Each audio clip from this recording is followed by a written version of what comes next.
Hi, everybody. I'm Sylvia Martinez here in Los Angeles. I hope you're having a lovely morning, afternoon, or night, wherever you are. I'm going to share my slides now.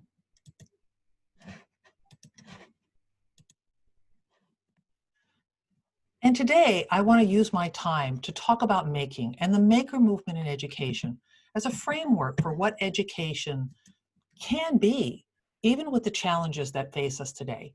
Making in education has lit a fire in many educators around the world. The idea that cool modern tools can be used by students of all ages to engage deeply with academic subjects seems like a godsend to educators and parents who worry that students were just being turned into test-taking machines. It's a way to make education meaningful and relevant to students, all kinds of students with all kinds of diverse talents and interests.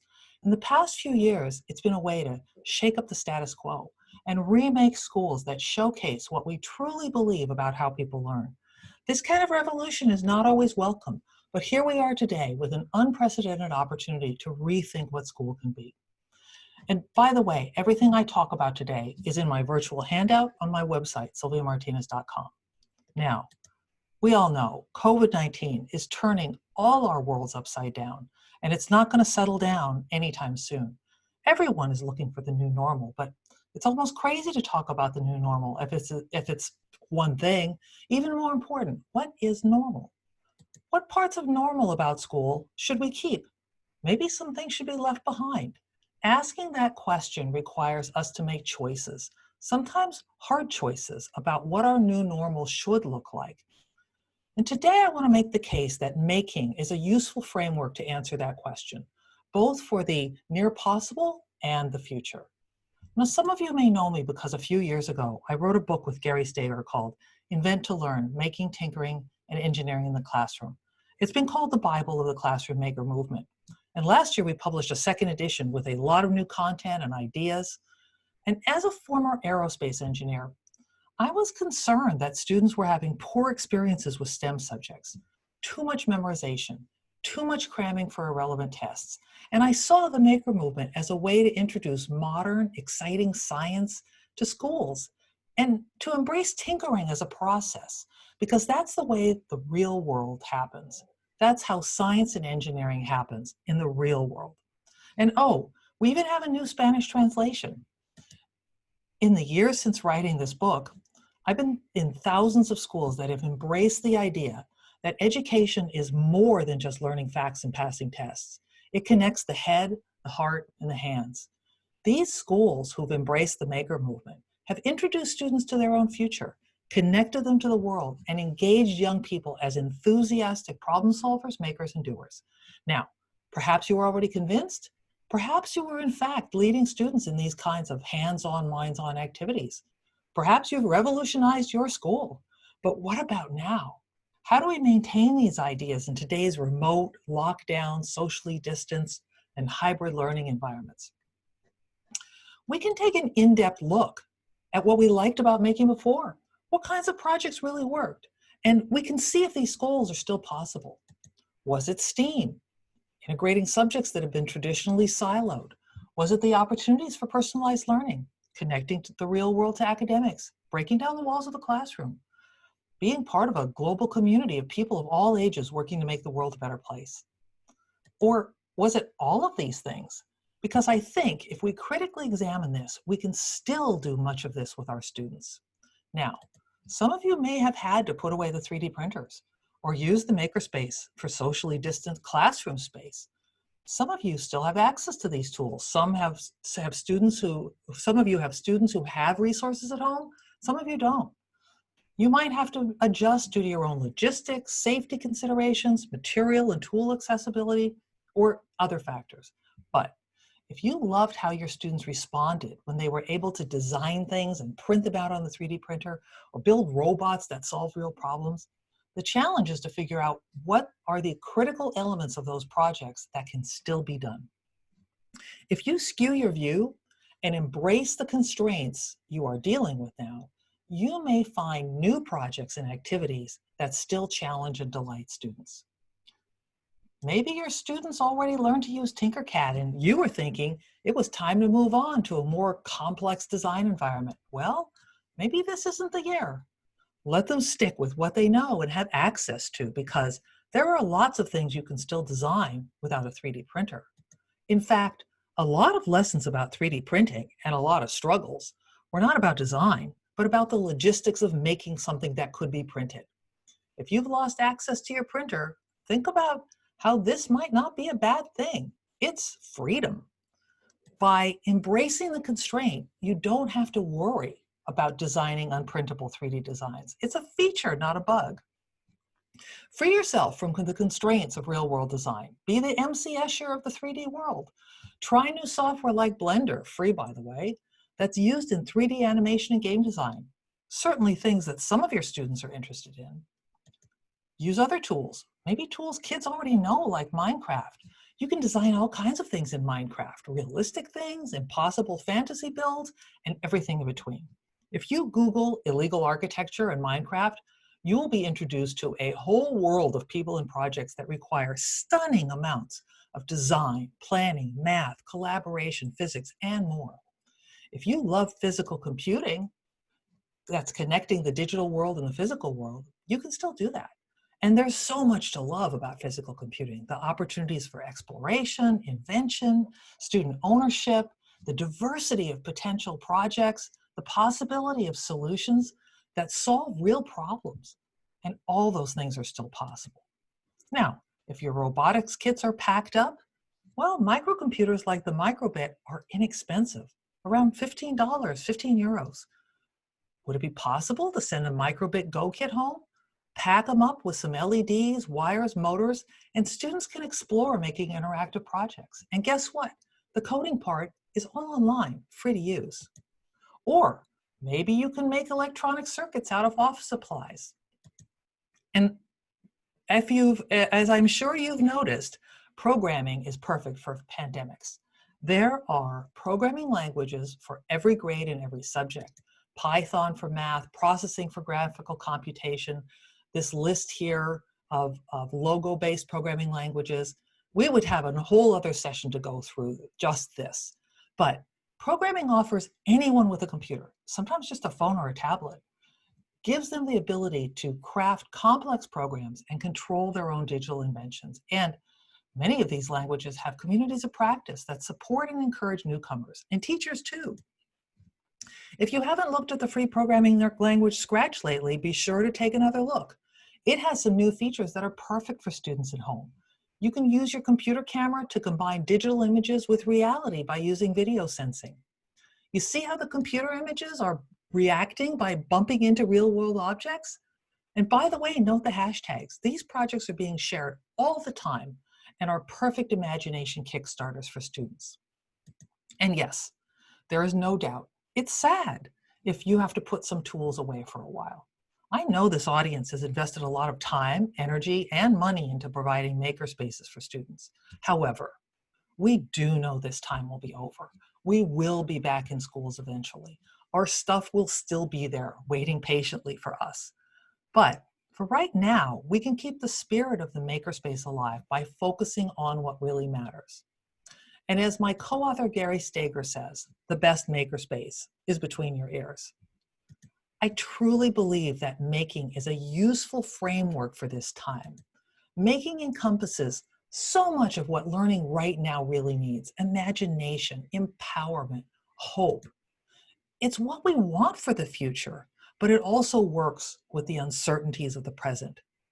Because kids care deeply about the world they will inherit. They are concerned about the world, worried about war, poverty, the climate, and now they have new worries. Will they get to see their friends again? What will they miss? Will their families be okay? Will they be okay? And yet, they are optimistic. They believe that the future is full of possibilities. They believe they can solve the problems of the future. And I agree. One of the bright spots of this time is how communities have come together to help one another, to provide food and assistance to those in need, or to invent and make low-cost protective gear.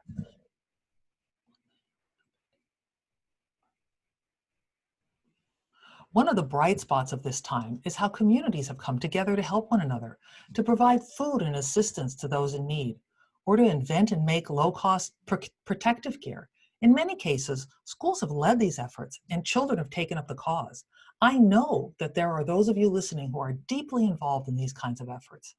And it's not just practical, it's healthy to help others. It's a way to control an out of control world and face our own fears. Making things that make the world a better place is not about some far off future. It's about what can be done today. And yet, we shouldn't forget about the future. Kids care about their future. Of course they do. It's their future. And making is not just about 3D printing or robots or programming. There is so much more. Things that kids care deeply about. The National Geographic Society says that 2050, there will be more plastic than fish in the ocean. Kids know this. So, they should also know that researchers all around the world are working on this problem of petroleum-based plastic pollution, and that products are starting to come out like edible bioplastic food containers. But most important, they need to know that they can be part of this mission. That's easy to experiment with these biomaterials. The instructions are online. There are companies that are making them. For example, this company is making replacements for styrofoam out of the root structures of mushrooms. And these can be grown at home. Did you also know you can grow leather-like material in jars of fermented sweet tea? This could be the future of the textile industry, one of the biggest polluting industries in the world. All these things can be done with minimal equipment in not a lot of space. It's not difficult or dangerous. It's the frontier of science, but accessible today. Teachers around the world like Corinne Takara are sharing these biomaking explorations online. They hope to teach young people that we are part of a biological world that is not yucky or disgusting. It's full of unexplored adventures.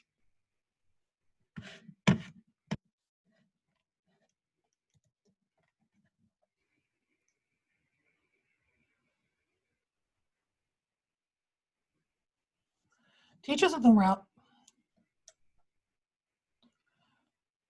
the world like Corinne Takara are sharing these biomaking explorations online. They hope to teach young people that we are part of a biological world that is not yucky or disgusting. It's full of unexplored avenues and fascinating discoveries. This is the gift of the maker movement, reminding us that we have the power to change the world. We no longer have to wait for governments, universities, or big companies to solve our problems. Together, we can make things, invent things, and share them openly with a world full of caring and compassionate people. Makers around the world work together to make the world a better place. They solve problems with open source technology, open designs, open information channels, and an open invitation to all, newcomers and veterans alike. This is not just about learning about science. It is science. It's about kids being scientists, mathematicians, engineers, and being historians, musicians, chefs, and inventors. Being is better than just learning about things. And when given the opportunity to connect with real learning, you notice it changes young people. You hear it from kids like Talon. Everything is a lot more simple to make. I can do things really quickly now that I know how to look at stuff. I know how to look. What a profoundly elegant statement. This is eminently sensible, yet deeply meaningful. This is about craftsmanship, about mindfulness, about empowerment.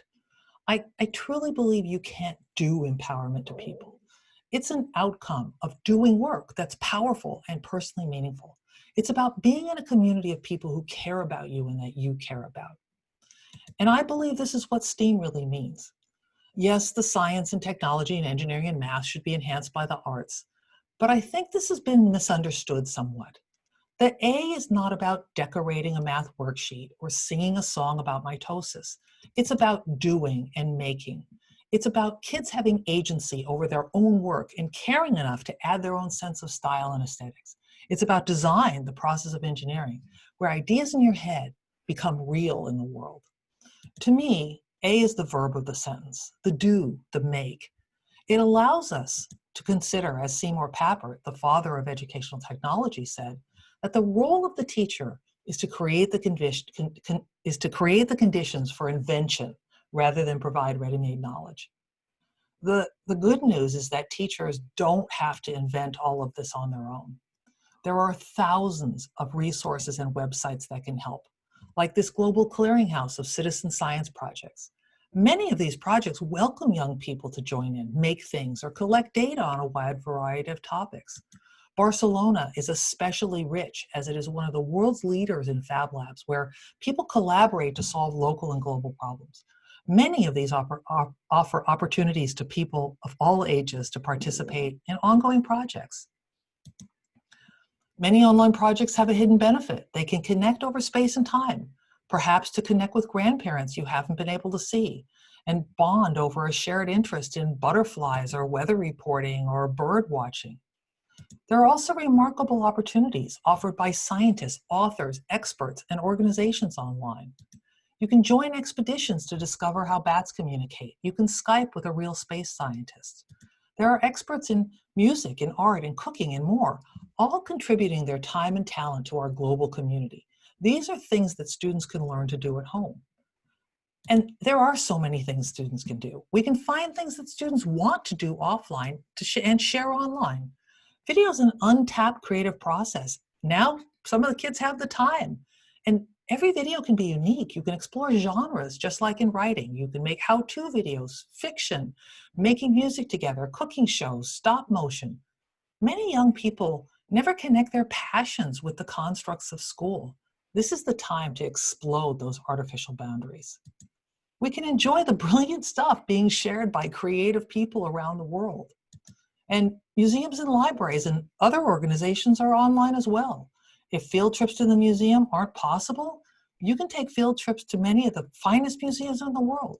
And many, like the San Francisco Exploratorium, are offering ideas for projects that students can do at home. The point I'm making here is that you are not alone. This time is so stressful, especially for teachers who are taking on a huge challenge of figuring out how to do this hybrid remote thing that we're now calling school, and how this is all supposed to work. One overlooked resource is students. Your own students, or maybe older students who can help out. Students can help. They can help teachers with online issues, tech support, monitoring chat rooms, updating websites, mentoring others, and much more. Students who participate in this way are learning that they are valuable members of the learning community. As we work to make schools better, students are the most often forgotten stakeholders, yet they have the most at stake. If they're allowed to help, they can be allies. They can be advocates for the good things we want to happen. So to close, I'd like to share this quote. The pandemic will accelerate history rather than reshape it. And I absolutely believe this is true. The recent past has seen young people increasingly decide that school is no longer relevant. Now, some schools have seen this alarming trend and have been working to change that future, to create schools that have meaning and relevance to today's world. I believe that the way the world works and learns has changed, and making represents that future. And embracing making as a framework embraces that future. So we have a choice. Which future are we accelerating towards? A future of online worksheets and tests? I hope not. I hope for a future of meaningful making, meaningful learning, diversity and equity, a future of hope and commitment to our shared world. And I believe this is not only what we want for the future, but also something that remarkably works for the uncertainties of the present. So I thank you. I appreciate all you are doing for the children you serve, in whatever capacity that is. I'd also like to thank the organizers of the event for all their hard work, and thanks again to all of you.